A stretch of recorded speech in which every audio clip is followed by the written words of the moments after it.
एक बार फिर से जिक्र करेंगे बैटल ग्राउंड का। रूस यूक्रेन जंग के 91 दिन हो गए हैं और जबरदस्त युद्ध जारी है। क्या कुछ अपडेट्स हैं, आप भी देखिए।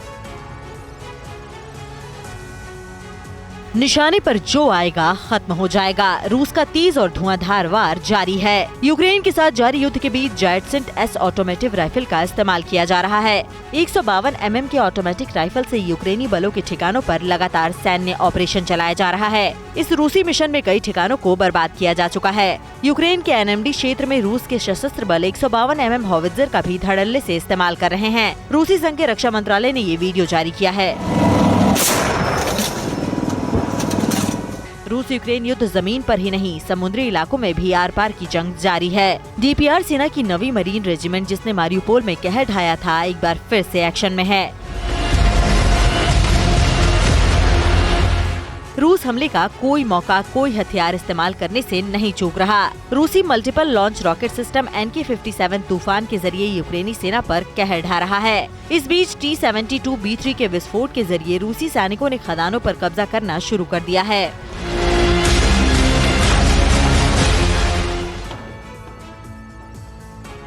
और रूसी हमले से यूक्रेन तबाह हो रहा है, लेकिन उसके पलटवार से रूस को भी काफी नुकसान हो रहा है।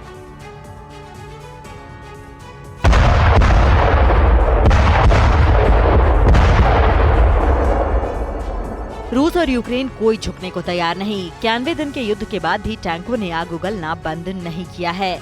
यूक्रेन की 92वीं ब्रिगेड के सैनिकों ने रूसी टैंकों पर एक के बाद एक कई हमले किए, जिससे कई रूसी टैंक तबाह हो गए।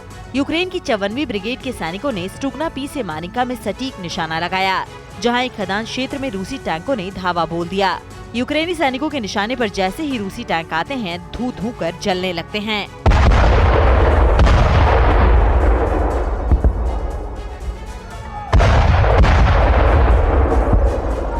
यूक्रेन के 3 शहरों पर अप्रैल की शुरुआत में ही रूस पर फास्फोरस बम फोड़ने का आरोप लगा था।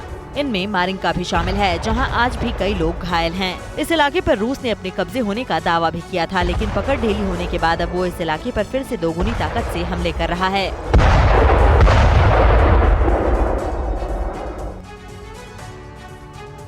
नाटो की सभी कमांड्स को हाई अलर्ट पर रखा गया है। नाटो का 8 देशों में एक साथ युद्धाभ्यास चल रहा है। फिनलैंड, स्वीडन को सैन्य मदद का भरोसा दिया गया है।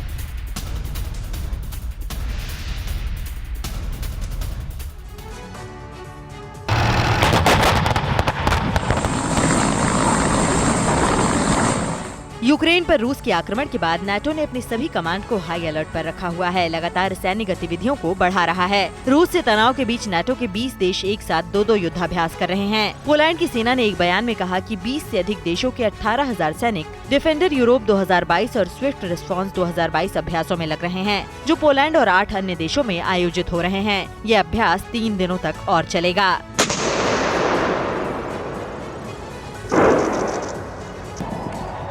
इस बीच फिनलैंड और स्वीडन भी नाटो की बैठक में शामिल होने वाले हैं। दोनों देश नाटो की सदस्यता के लिए आवेदन कर चुके हैं। रूस की धमकियों के बाद नाटो ने फिनलैंड, स्वीडन को सैन्य मदद का भरोसा दिया है। स्पेन के प्रधानमंत्री पेड्रो सांचेज ने कल दावोस में विश्व आर्थिक मंच की सालाना बैठक में कहा कि फिनलैंड और स्वीडन जून में मैड्रिड में होने वाले नाटो शिखर सम्मेलन में भाग लेंगे। जाहिर है कि फिनलैंड और स्वीडन को नाटो भी अपने साथ खड़ा रखना चाहता है, क्योंकि उसकी सैन्य ताकत में करीब 10 लाख सैनिकों की बढ़ोतरी हो जाएगी, जो रूस के लिए परेशानी का और बड़ा सबब होगा। न्यूज़ टॉप 9 रोज सुबह 7 बजे और शाम 7 बजे सिर्फ TV9 भारतवर्ष पर।